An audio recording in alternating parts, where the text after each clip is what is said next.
Hello and welcome to the Lesbian Lounge, a podcast for the girls who like girls. I'm your host and your resident lesbian big sister, Juliet Taylor, and I'm here to answer your guys' questions, give advice on your dilemmas, and of course, chat about your wildest lesbian dating stories.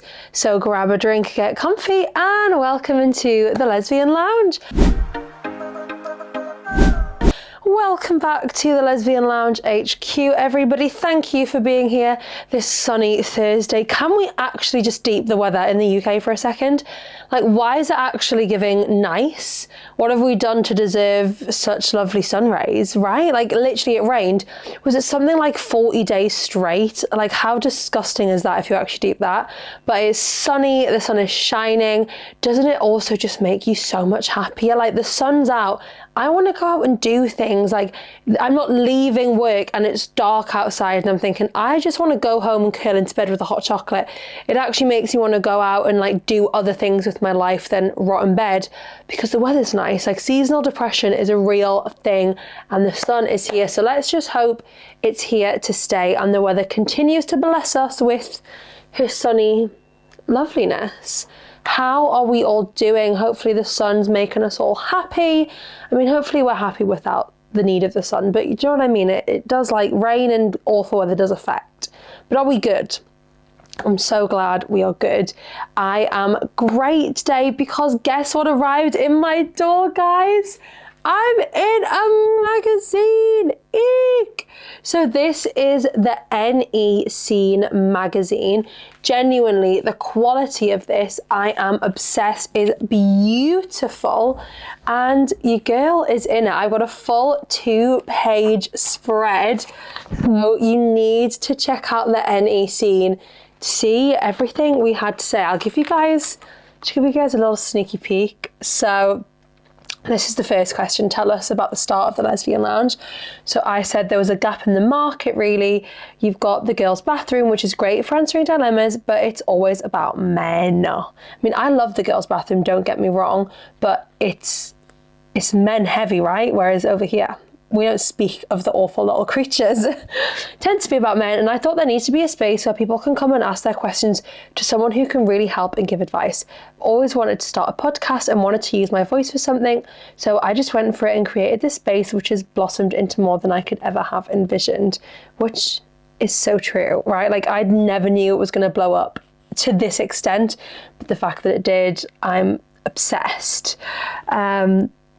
What else have we got? When she asked my dream guest, I've never really sat on like deep to who my dream guest would be. I'd love to interview Renee Rapp, but for some reason I said Jojo Siwa, right? Now, if we actually think, like, you know, she would bring so many new listeners to the Lesbian Lounge. So I said, this sounds a bit daft. Before she got a boyfriend, I would love to have Jojo Siwa. What a lesbian icon she was. But I'd love to sit down with her. Chris Hughes, her boyfriend, is a big Sunderland fan, so surely she must be up north sometimes. Her journey into coming out and a deep dive into getting a boyfriend would be interesting. But also Renee Rapp. Okay, I'm glad I also said Renee Rapp. I did this interview a while ago now, so, you know, I'm reading it back being like, oh wow, this is really exciting. Where else are we? Let's find a good one. Do you have any pre-recording rituals? Radiators. My trusty radiators, because it's bloody freezing in my studio. That is so true. If people could only listen to one episode, what should it be? I feel like one of our spicier episodes we did would be a must, the lesbian sex hotline. We never hold back on the podcast, but in this episode, every single dilemma and questions were dedicated to all things lesbian sex. So if you want to throw yourself in at the deep end, that's a great episode to listen to. There are so many more questions and answers in here, guys, so definitely check us out in the NE Scene magazine. I'm obsessed. I actually haven't sat down and read the rest of it yet, but I feel like, oh my God, they've got a competition on. There's going to be so many other really cool things in here, all like Newcastle-based businesses.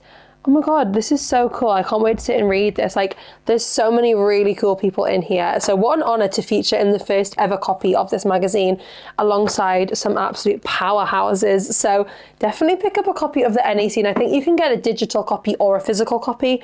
But I love to sit and like actually read things. And I think I'm gonna have to put that up somewhere in the studio, maybe like frame our interview, because that is so cool. You know what I've been saying a lot recently, and I'm not proud of it? Slay. It kind of started as a joke with some of the kids I teach. I'm like, slay queens. But now it's kind of just becoming vocabulary, and I keep telling Lucy she slays. I'm like, you slay queen. So I nearly just said slay about me being in the magazine there, but I feel like I'm going to try not to bring that into the podcast space, because I just feel like slay, I don't know if it's who I am. I don't know if I'm trying to be somebody that I'm not by saying slay. Anyway, thank you. I don't know what I was going to say then. Did you hear me stutter? Thank you for the huge love and support on the episode with Meg from I Kissed a Girl. The amount of new listeners and followers is insane. So if you've come from that episode, hello, thank you for joining. But yeah, you guys absolutely went crazy for it. Like the drama, the tea that was spilled. If you haven't listened, you really need to go and listen.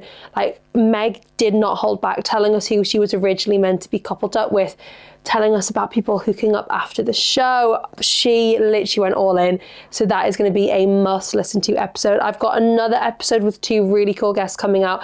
I'll just tell you because they did put it on Instagram and I've shared it as well. So I interviewed Jenny and Saoirse from First Dates Ireland. So they were matched up on First Dates for a date and are still together now, I think 8 months later. So that episode's going to be coming out shortly. So make sure you keep your eyes and ears peeled, especially if you're a fan of First Dates. Maybe you wanted to apply for the show. Maybe you just listen every week and you'll listen to whatever episode I give you. But you know, whatever it is, it's going to be a good episode. So keep your eyes and ears peeled for that. I did an exciting interview this morning actually for one of my listeners' dissertations. She reached out and it's all about lesbians in society, and I can't remember exactly what it was, but basically it was really fun just to answer loads of questions and chat about the podcast and the community. Because what I said, one of the main points I made in this interview was that community is so important. Like your community as well, it doesn't have to be this big group of like 65 people. It might be a community of 2, like you and your girlfriend, you and your mum, but however small or however big the community is, like the impacts community can have in coming out and feeling comfortable in your sexuality is second to none. And that's why I'm so proud to have created this gorgeous community space with you all. And talking about community, I have some events in the pipeline. I know it's been a little while since I organised any events, but the time has come. We're going to be back at NQ64 picnics. We're thinking of starting like a little lesbian sports night, because basically, selfishly, I want to watch my girlfriend run around kicking a football. So I was thinking we could start like a little lesbian football league potentially, create some little teams. I think that could be really cool. Try other sports, try other things. I just want to start seeing you guys in person again and doing fun things now that the sun is out and we have more hours in the day. I know it doesn't work like that, but in my brain it does work like that. So yeah, we're going to start doing some events and things like that again. So if anyone has any suggestions or any sort of, you know, companies out there that want to host us lovely little lesbians, do let me know, as we'd love to, you know, come and try all the new things. Well, I know I would, and I'm sure that you guys would love to do that as well. Did I have another update for you guys? I feel like I did, and it's like slipped my mind completely. It was something to do with events and exciting things. I can't remember. Oh, I remember. We went to Rush. It was Rush Girls Who Like Girls, hosted by our gorgeous Natalie. Had such a lovely day there, even though story time. And I'm sure this girl listens to the podcast as well. So hey, you know I'm talking about you. This girl that Lucy slept with like twice was there, and she would not stop staring. I mean, I can't blame her because Lucy's fit as fuck, but I was just like, you can't have her. She doesn't want you. She chose me. It was just really funny. But no, it was a really nice day. Meg was performing there. There were some other performances, and I know they're doing another one. I know Lesbian has got some events coming up. So the Northeast lesbian scene is really building, it's blossoming. There's so many of us, and how lucky are we that we get to, be able to go to all of these events and completely just embrace our full selves. We're so lucky. Anyway, I'm rambling, so without further ado, let's jump straight on into this week's episode. So this week's question of the week is, have you ever fallen for a friend before? If so, how did it go? I don't think I've ever fell for a friend. There was definitely a friend when I was in college. We had like a really strange relationship. Like when I look back, we did things that friends don't do. We hit points that friends don't get to. So I do look back and I sort of question that relationship and what it was, but I wouldn't say it was a case of like catching feelings for each other. It was a strange, toxic at times relationship. But I want like the real stories, like the real I've fallen in love with my best friend help. So if I can remember my phone password, because apparently I can't, there we go, I can get us some answers. So yes, I fell for my best friend. We used to experiment as teenagers. I'm pretty sure I'm still in love with her and I've never told her. I feel like that's how a lot of people got away with like being a lesbian, by being like, oh, we're just experimenting, like we're just practicing kissing each other for the boys, like we're just practicing, it's just an experiment, when in reality like you just want to be kissing that person. Yes, she's still my best friend. She never knew and I've gotten over it now. You know what though, I feel like you can never fully get over something like that. Like I bet there's still always this like one piece of you that's like, oh, I wish I could just be with you. I don't know if I could be friends with somebody if like I had such big feelings for them. Like I don't know if I could hide that forever. Yeah, but I just tried to find my next crush and eventually got over her. We're still friends years later and unaffected. Okay, so you were able to move on. You're able to, know that you had a crush on her, but you moved on, found somebody else, and now you're still friends. Yes, badly. Never. I know where they've been. But I mean, fair enough. You're like, there is no way I'm going anywhere near you because I know that you've been all over Tom and Sally and Sasha. You know what? Fair. Yes, falling for my best friend when I was 17 was how I realised I was gay. I had to force myself to get over her after years of being obsessed. We're still friends now and honestly can't believe I ever felt that way about her. I really repressed that shit deep. Okay, so you look back now and you're thinking like, I don't know why I fancied you, like respectfully, we're just friends, like what the fuck was I thinking? But at least you can look back and have that mindset on it. Fair enough. Yeah, we still talk eventually. So okay, so you didn't talk for a while, but we can't hang out anymore as everything tends to end naughty or dirty. Ooh! So like you're still friends, but if you do get together one-on-one, you're gonna end up kissing or fucking in your car or something dirty's going down. I'm obsessed. Yes, twice. I had some little feelings about her because we'd always joke about scissoring and that kind of thing. It turns out she's woman-loving woman too, but I ended up losing feelings pretty quick. Okay, fair, so it just didn't work out. That's okay. Nope, never.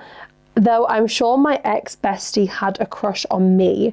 Keyword ex-bestie. Okay, so you're not friends anymore. Maybe you fell out because she was getting really possessive over you and that to her was just her having a crush on you. Crazy.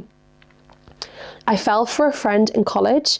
We're still in the same group and we used to have small house parties. She liked one of the guys in our group, but also loved leading me on. Rude.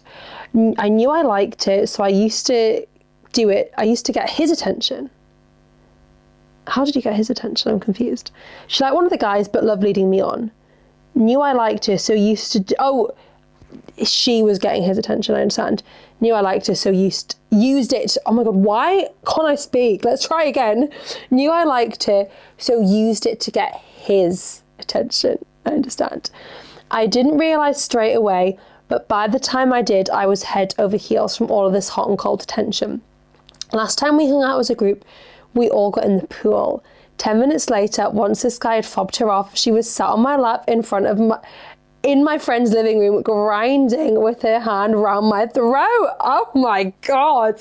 So this guy's been like, not interested. And she's like, okay, fuck you. I'm going to go have a lap dance over here. I was thrilled. We didn't even kiss, but I thought maybe she was into me. Turns out my entire friend group could see us through a window. I hadn't realised was there. Okay, so you did not realise this window was there, and they're all watching this girl have her hand around her throat as she's sitting grinding on you. We fell out horrifically a few weeks later, and now she's marrying the guy from that group. Fuck off. That's intense. You know, we're probably better off not having her in our lives. No, never. No, literally only ever fall for friends, and it ends bad every single time, but I never stop doing it. Someone needs to put me behind bars, like physically restrain you from falling for your friends.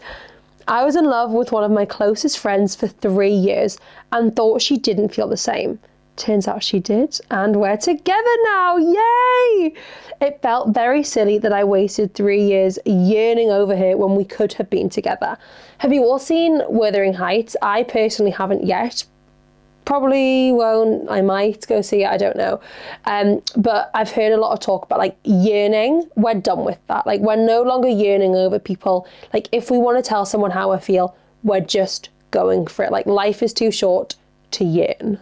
I don't even really know what yearn means. You know, just like, oh, I wish I could be with you, but I can't. Like, just tell somebody how you feel. So yeah, you're like, if I just told this girl 3 years earlier, we could have had 3 extra years of dating, but instead, I just didn't believe that you would ever love me back. But you both do. So I'm so happy for you. Yay. Yes, but by the time I realised I had feelings for her, she had moved to America and we never spoke again. She was also straight. Oh, that is rough. So you realised she's gone, she's straight. It's so hard, isn't it? I feel like there can be pros and cons to falling for a friend, but I feel like most of the time there's more cons because, you're in love with them, they're straight. You're in love with them, they've got a boyfriend.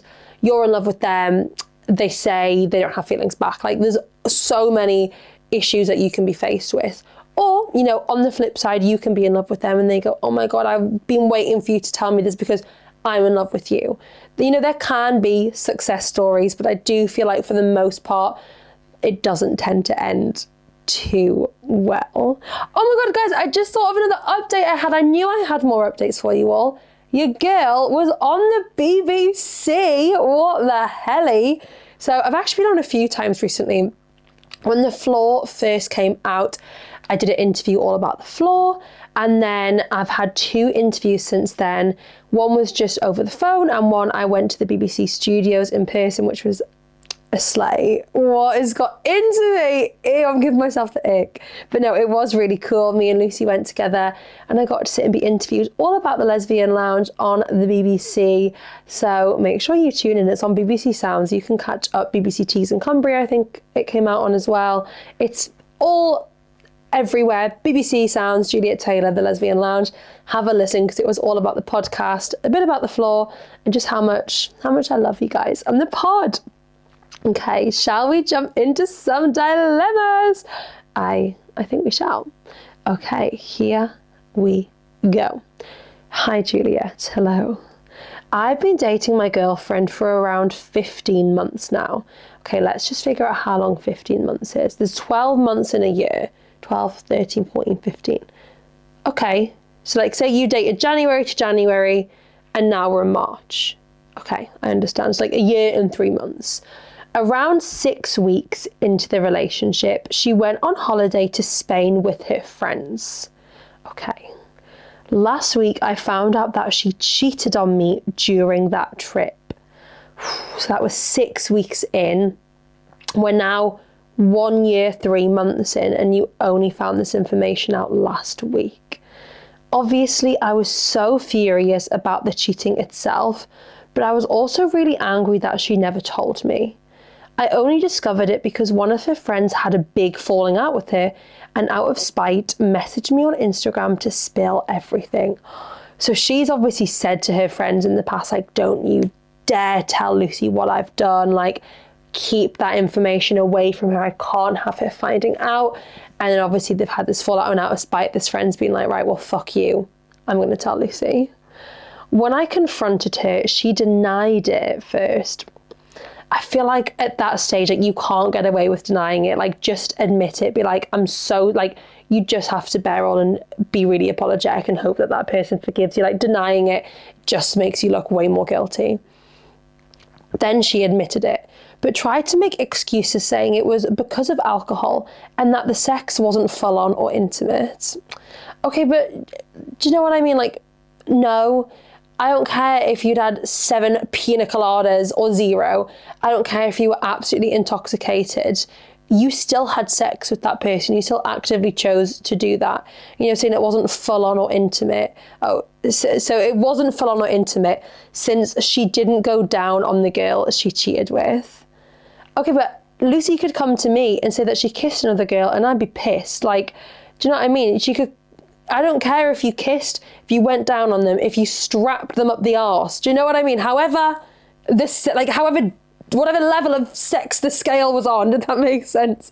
Whatever scale the sex was on, I don't give a fuck. It's still cheating. It's still being disloyal. So just admit it. Don't try and be like, well, it wasn't full on. Like, I didn't go down on her. Like, I don't give a fuck. Like, you still actively went out and got with somebody else. I told her I needed some time and space to think about whether we should keep dating. Since the cheating happened so early on, do you think I should forgive her and give the relationship another chance? I'm feeling really confused. Even though it was early on in the relationship, I'm not sure she would have ever come clean or taken real accountability if her ex-friend hadn't have messaged me. What do you think? Yeah, there was no way she was ever going to bring this up to you. Like, she was going to keep this information close to her chest until the day she died. Like, she was never telling you this. And obviously she's made it really clear to her friends that, like, they're not to tell you, but they've had this falling out. So the friends come to you with this information. Whether you continue dating her, I think, is completely personal to you. I think the blessing here in a way is it was so early on into the relationship. It's not like it happened last week, because if it happened last week, you know, you probably would cut all ties and break up with her immediately. But it was really early on into the relationship. You know, it was 6 weeks in. Obviously, were you dating? Was it 6 weeks after you'd asked her to be your girlfriend, or was it just 6 weeks into knowing each other? Even though, like, well, even whichever option it's, you know, it's still not ideal. But 6 weeks in, you know, feelings were still fresh. You know, she'd obviously had this friend's holiday booked. You never know if there was peer pressure from the friends, if it was a fully single group apart from her and she just got into this new relationship and all her friends were pressuring her, like, you know, fuck it, like, you've only known Sally 6 weeks, like, just get with someone, like, she'll never know, she'll never find out. You never know if there was pressure coming from that side. I guess put yourself in the shoes of you in that position at that time.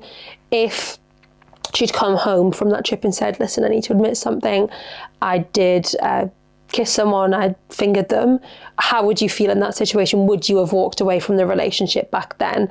Obviously it's so much harder now because you've developed feelings, you've built a life together, you're, you know, on this journey of love and life together. You're 1 year and 3 months in. You know, that is a long time to have been fully committed to someone.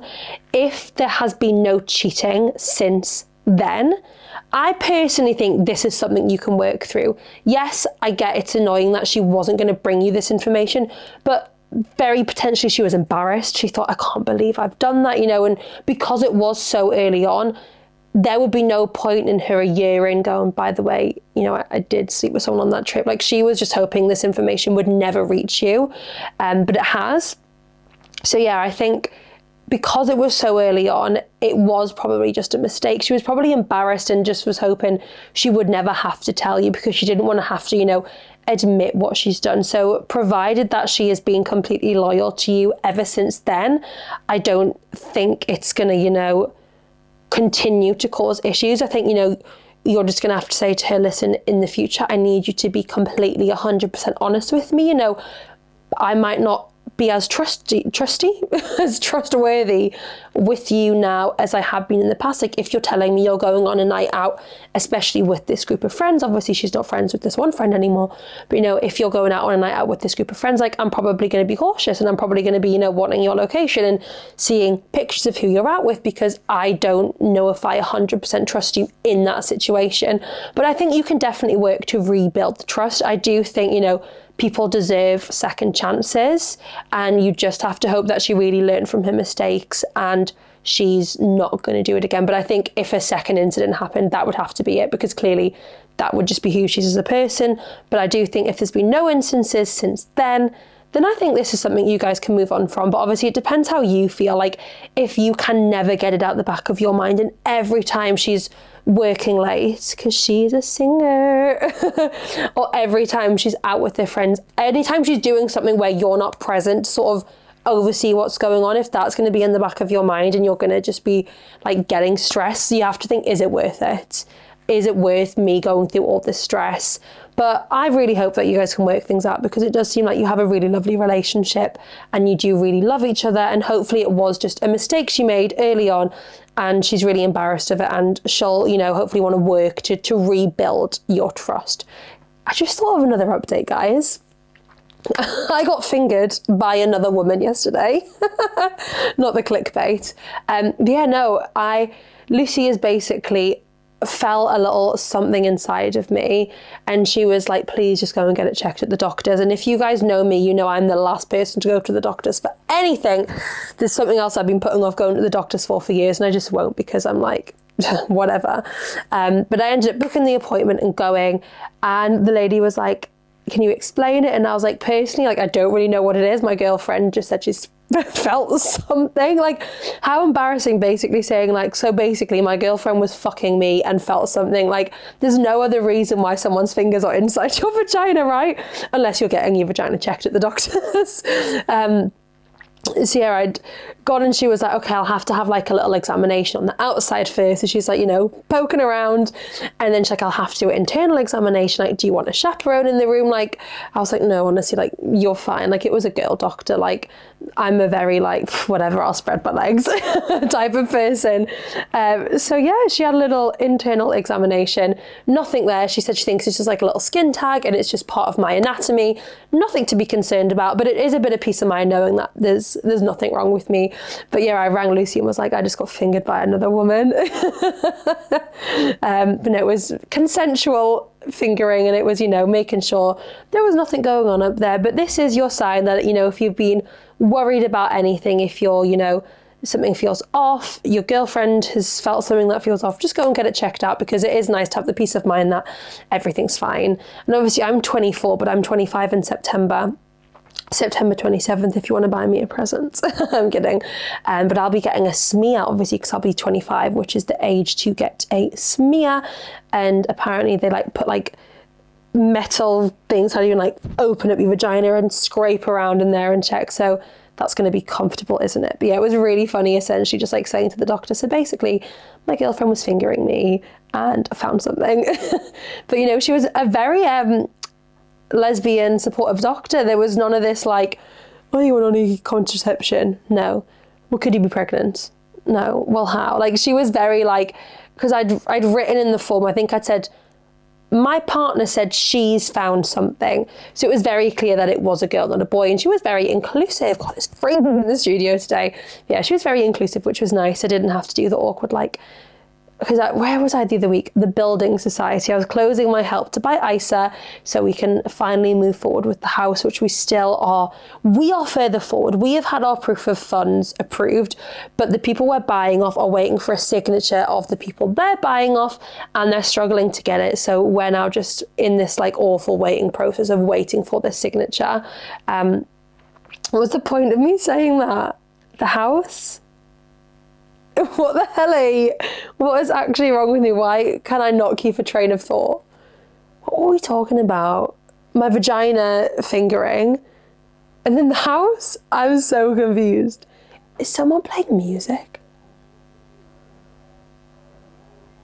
Someone's playing AC/DC in the studio next to mine. I cannot keep on one train of thought today. I don't know what is wrong with me.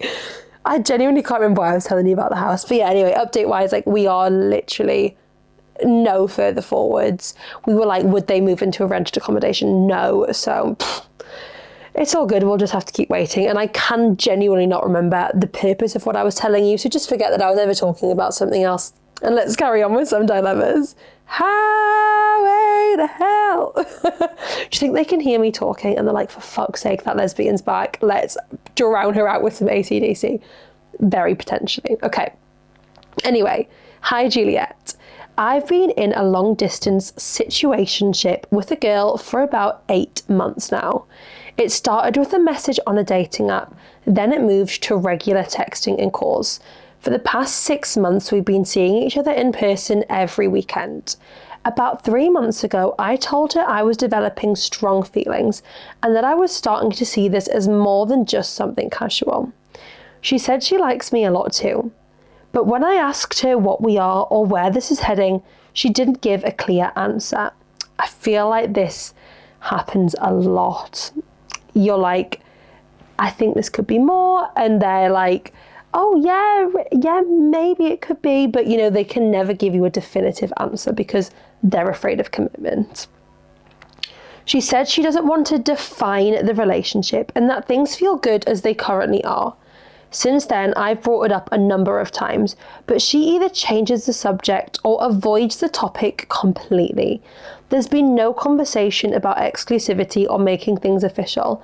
Last week, the uncertainty started weighing on me more heavily, so I suggested that maybe we slow things down a bit, just to protect myself emotionally, until we're clearer on what this actually is. She didn't take it well. Okay. She said she doesn't want to lose what we have and sounded genuinely upset, like she thought I was pulling away completely. I tried to explain it's because I care, not because I want less contact, but we didn't really settle it. I like her a lot, but I'm not sure how much longer I can keep going with everything feeling so open-ended and undefined. I'd be so grateful for any advice you can give. Thank you. Okay, I genuinely feel like this is giving like Taylor's all the time, like the amount of times people have been in similar situations.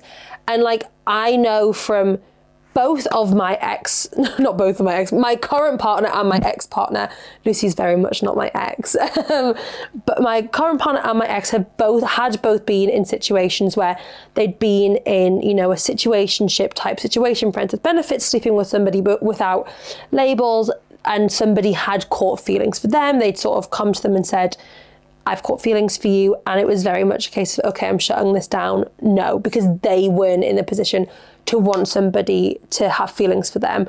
So it's like, if that's what this person wants, if she doesn't want somebody to commit to, then why not have just shut it down instantly? So clearly she has developed some feelings towards you because she hasn't completely gone, okay, like she's not shut it down, right?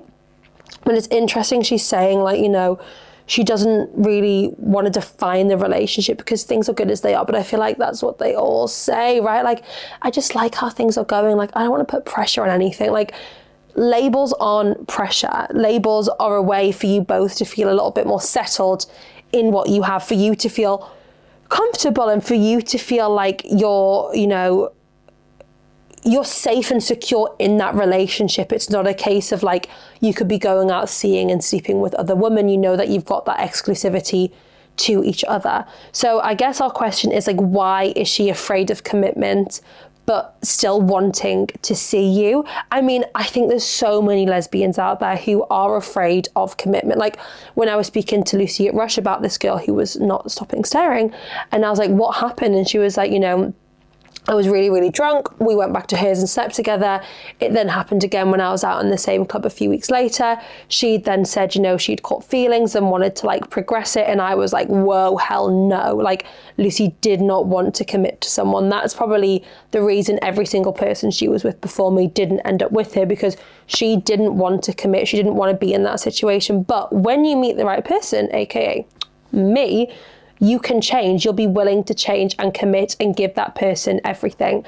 So potentially she's just not seeing you as her forever person. You know, did you say you met on a dating app? You were talking really regularly. Maybe, you know, it did just get a little bit too overwhelming for her. But then, like you said, you try to, you know, protect yourself in the situation and say, okay, I'm going to take a step back. But she was like, no, don't take a step back. Like, she seemed to get upset by that. So it's like, it's what do you want? So I genuinely think sometimes with these people, they don't know the answer to what they want. They don't know if they want a relationship. They don't know if they want it to be a situationship. They don't know if they want you or don't. They just know that they're getting good sex and that's good enough for them right now. They don't have to commit to you. They don't have to commit to being a girlfriend and buying you flowers and taking you out on dates and seeing you more than once every weekend. Maybe that's what it is. It is, you know, just that complete not wanting to commit, which is fucking shit, right? If you want to be in a relationship, you don't want to be with someone who's not going to commit to you. So you need to sit down and get really clear with what do you want out of somebody, not even a partner, just what do you want out of seeing somebody? Do you want a level of commitment? Do you want, you know, the good morning text, the good night text, the flowers? And if so, if the answer is yes, then you want to find somebody who's ready to commit to a relationship, not somebody who's going to run away when, like, the word relationship is even, like, waved around slightly, because that seems like what this person's doing, even though she's doing, no, don't pull away. Like, you know, I'm, like, you're not making sense. You're saying, I don't want to define things. I like how things are right now. And then you say, okay, well, I'm going to pull away a bit to protect my own feelings. She's then not thinking about your feelings in this situation by by getting upset when you say that you're going to pull away. So it's very confusing. She's giving you, like, complete mixed signals, which is not fair on you in the slightest. So I think you need to sit down and get really clear with what you want. And if you're happy probably being strung along by this girl for a lot longer, because what she's done by, you know, saying, no, like, don't pull away, guys, I'm gonna have to fully submerge myself in this blanket. It's bloody freezing, even though it's like 13 degrees outside. Maybe I should have just filmed outside. I mean, what she's doing by saying, like, no, don't pull away, is keeping you around for longer, right? She's not giving you the option to pull away, but she's also not letting you progress this relationship further. So she is completely in control, and she probably knows that. She probably knows, like, I have this girl wrapped around my finger. Whatever I say, she's going to do. If I say I want more commitment, she's going to give it to me. If I say she needs to pull back because I'm getting overwhelmed, she'll pull back. But if I tell her she can't pull back, she'll not pull back. She knows she has you exactly where she wants you, and she's almost abusing that power and just getting away with having you exactly where she wants you, not having to commit to being a full-on girlfriend. But if you're thinking, no, I want somebody that I can commit myself to and who's going to commit themselves to me, then I really don't think that this person is for you. But if you're happy just, you know, sort of continuing, having a bit of fun, no pressure, no labels, no commitment, then maybe it's something that you can keep going. But at the end of the day, you have to protect your peace, put your mental health first, put yourself first, and think, do I want to be in this situation? Do I want to be getting strung along? Because, you know, I couldn't be that person sleeping with somebody and not being able to catch feelings for them because, oh, this is just a situation, this is friends with benefits. Like, I would be the person who would fall in love with my friends with benefits, with my situationship, because I think sex and, you know, getting to know someone is such an intimate thing, right? Like, it's almost impossible, I think, to not catch feelings for that person and not want a little cuddle in bed after, right? Like, who doesn't want to finish sex and have a little post-sex cuddle?